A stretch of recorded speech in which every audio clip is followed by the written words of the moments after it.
আসসালামু আলাইকুম প্রিয় দর্শক, অন্য মঞ্চের আলোচনায় আপনাদের সকলকে আমন্ত্রণ জানাচ্ছি।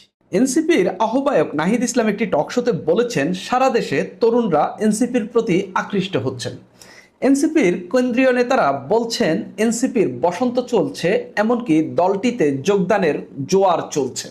তো সেই জোয়ারে আমরা দেখলাম ঢাকায় ৩,০০০-এর মতো যোগ দিয়েছে দলটিতে, চট্টগ্রামে ৭০০ জন, রাজশাহীতে ৫০০ জন দলটিতে যোগ দিয়েছেন।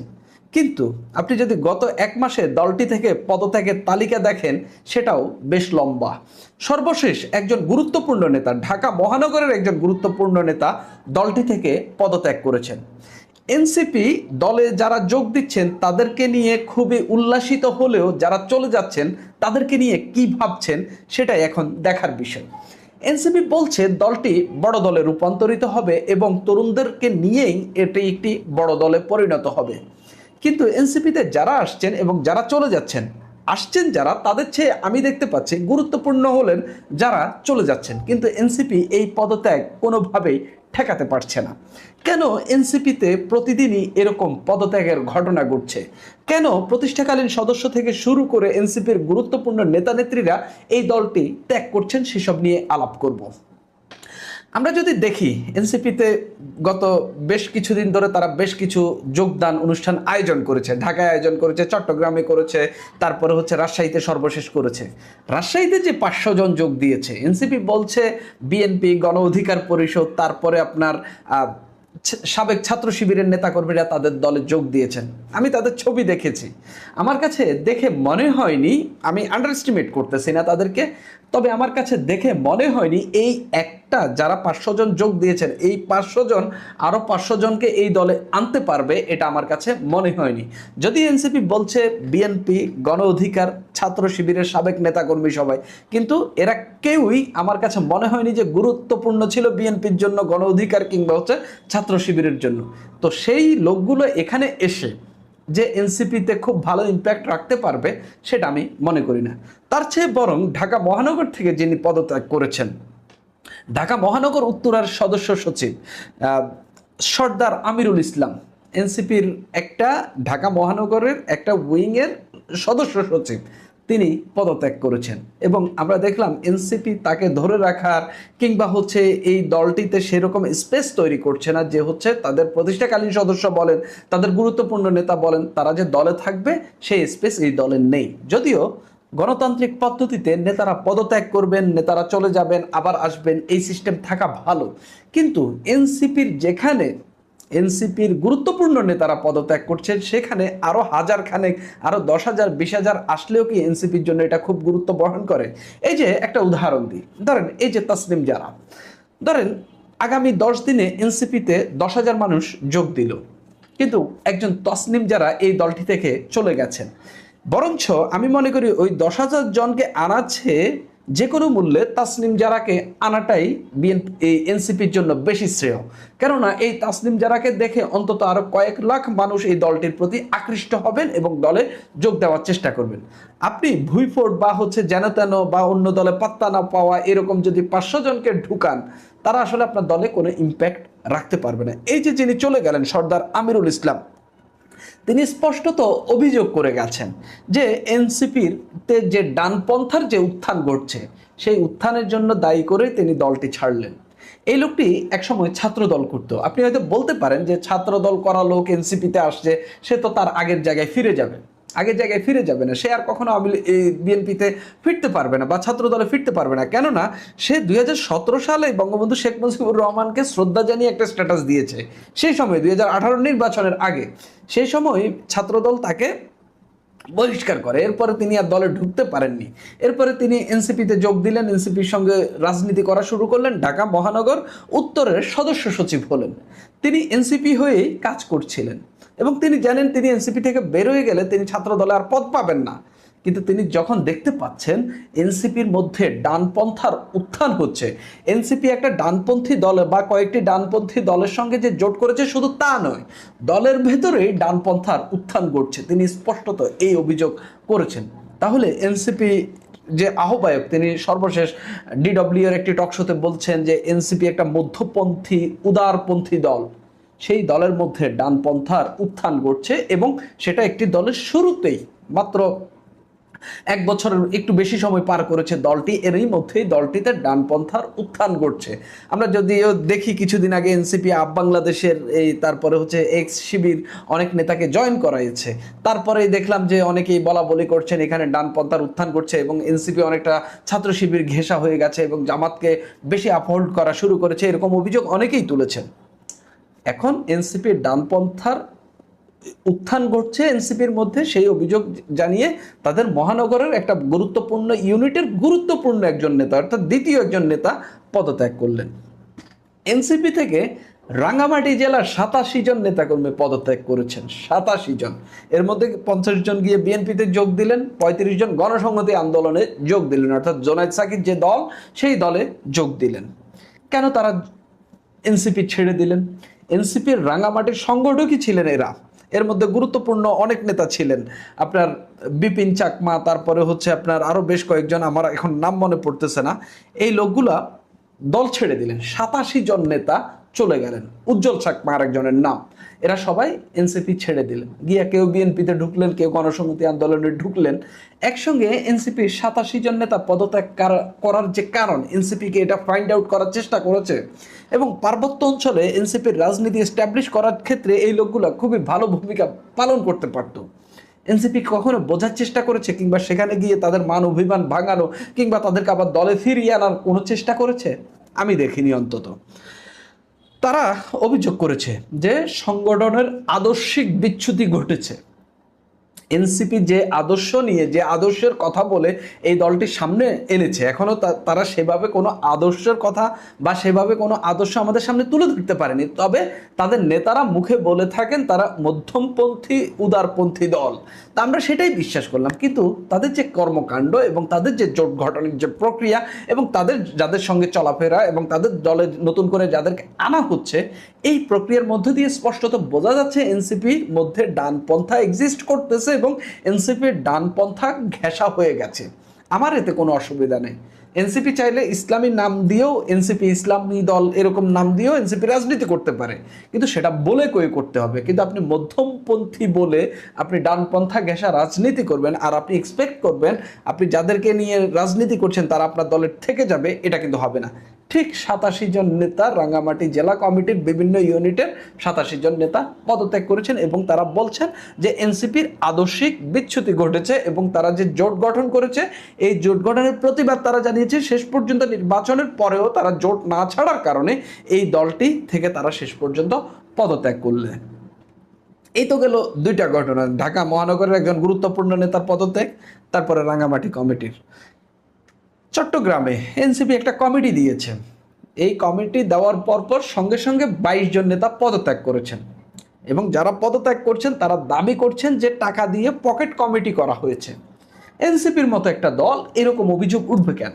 এই অভিযোগ উঠবে বিএনপির বিরুদ্ধে, এই অভিযোগ উঠবে আওয়ামী লীগের বিরুদ্ধে, তারা এভাবেই কমিটি করে।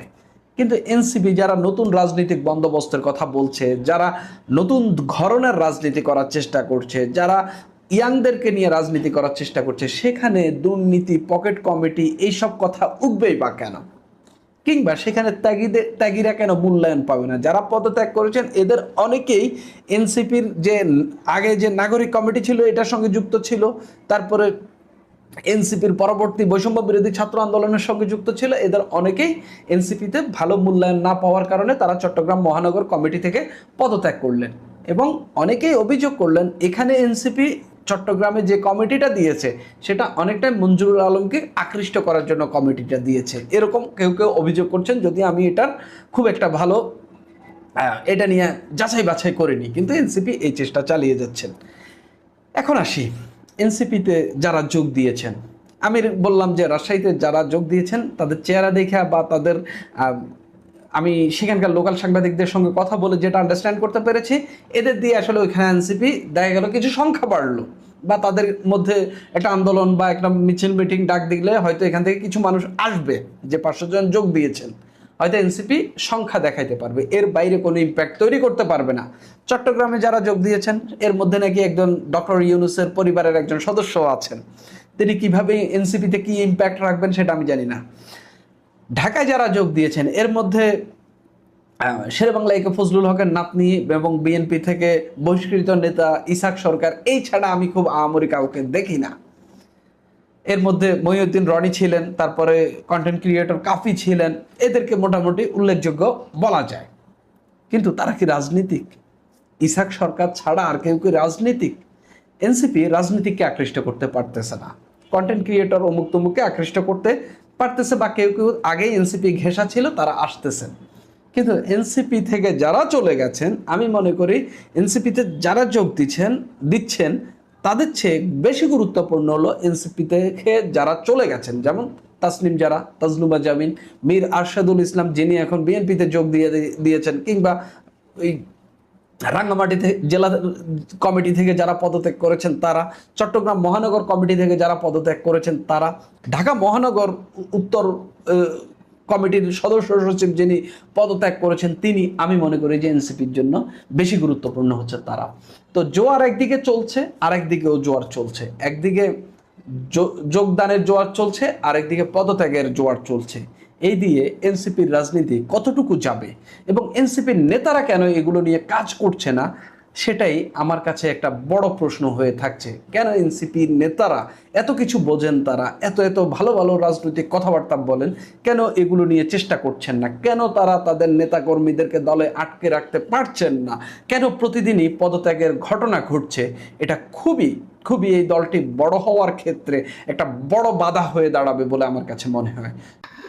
জুলাই আন্দোলনের সাবেক সমন্বয়ক, কথিত সাবেক সমন্বয়ক বা আন্দোলনের পুরোধা ব্যক্তিদের অন্যতম, যিনি আবার এই মুহূর্তে জাতীয় সংসদের বিরোধী দলীয় নেতা বা সাবেক ছাত্র সমন্বয়কদের যে দল এনসিপির নেতা নাহিদ ইসলাম একটি মন্তব্য করেছেন, তা একই সঙ্গে যেমন হাস্য করে, পাশাপাশি এর সঙ্গে ডিরেক্ট কোনো বাস্তবতাও জড়িয়ে রয়েছে। আমি নিশ্চিত নাহিদ ইসলামের মন্তব্যটি আপনারা যারা এর মধ্যে শুনেছেন বা দেখেছেন তারা নিজের অজান্তেই খানিকটা হলেও অট্টহাসিতে মেতে উঠেছেন। তিনি মন্তব্য করেছেন যে রাজধানীর মিরপুর সহ দেশের বিভিন্ন জায়গায় হামলা মব হলেও স্বরাষ্ট্রমন্ত্রী কোনো ব্যবস্থা নিচ্ছেন না, সরকারের যারা দায়িত্ব পালনে ব্যর্থ তাদের সরে দাঁড়ানো উচিত। মানে তার এই যে মন্তব্যটি, এটি আমরা কিভাবে ব্যাখ্যা করব? মব যে এখনো চলছে এটা তো অবশ্যই সত্য, আগের চেয়ে কিছুটা কমলেও, কিন্তু এই যে নাহিদ ইসলাম, এদের মুখে এই মন্তব্য শোনার কোনো রুচি আছে আমাদের? মবের জনক কারা? কারা মবকে এইভাবে স্টাবলিশ করলো বাংলাদেশের প্রতিটি রন্ধ্রে রন্ধ্রে? আমরা তো সবাই জানি। কেন এখন নাহিদ ইসলামরা এই কথা বলছেন? নাহিদ ইসলামরা তো আর সরকারে নেই। নাহিদ ইসলামদের গুরু, নাহিদ ইসলামদের যিনি অধিকর্তা ডক্টর ইউনূস তো এখন আর ক্ষমতায় নেই, এবং প্রত্যেক ক্রিয়ারই একটি বিপরীত প্রতিক্রিয়া আছে। সেই প্রতিক্রিয়ায় ভয়ে সম্ভবত নাহিদ ইসলামরা এখন এই ধরনের মন্তব্য করছেন। তিনি কি বলেছেন আরেকটু ছোট করে শোনাই। বিভিন্ন জায়গায় আপনারা মবের বিরুদ্ধে বলছেন, আন্তর্জাতিক জায়গায় আপনারা বলছেন, অন্তর্বর্তী সরকারের সময় মাজারে হামলা হচ্ছে এমনটা আপনারা বলেছেন, তাহলে আপনার সরকারের সময় তারেক রহমানকে উদ্দেশ্য করে বলছেন, আপনার স্বরাষ্ট্রমন্ত্রীর অধীনে পুলিশ কি করে যে মাজারে আবার নতুন করে হামলা হচ্ছে, এবং যারা হামলা করছে তাদেরকে কেন চিহ্নিত করে কোনো ধরনের গ্রেপ্তার বা বিচারের আওতায় আনা হচ্ছে না? সংকট হলে অন্যের ঘরে দোষ চাপিয়ে পার পাওয়া যাবে না। আহা, কি সুন্দর দেশ দরদি জনদরদি নেতার মতন বক্তব্য। আবার এই বক্তব্যের মাঝখান দিয়ে সূক্ষ্মভাবে ডক্টর ইউনূসকে সেভ করার চেষ্টা করা হচ্ছে যে মব তো এখনো চলছে, ডক্টর ইউনূসের সরকারের সময় হয়েছে, আপনারা অভিযোগ করেছিলেন তখন। তার মানে এগুলো ডক্টর ইউনূসের সময় যে সৃষ্টি হয়েছে, সমাজের পরতে পরতে ছড়িয়ে পড়েছে বীজ বৃক্ষের মতন, সেটি হালকা করার একটি অপচেষ্টা। কথাগুলো শুনতে বেশ ভালো লাগতেই পারে, কিন্তু মিরপুরের মাজারে যে হামলার ঘটনাটি ঘটলো এর সঙ্গে কারা জড়িত? অনেক ক্ষেত্রে তো প্রমাণ পাওয়া যাচ্ছে যে জামায়াতের নেতাকর্মীরা এর সঙ্গে জড়িত, এবং তাদের 3 জনকে এই হামলার সঙ্গে জড়িত থাকার অভিযোগে গ্রেপ্তার করা হয়েছে।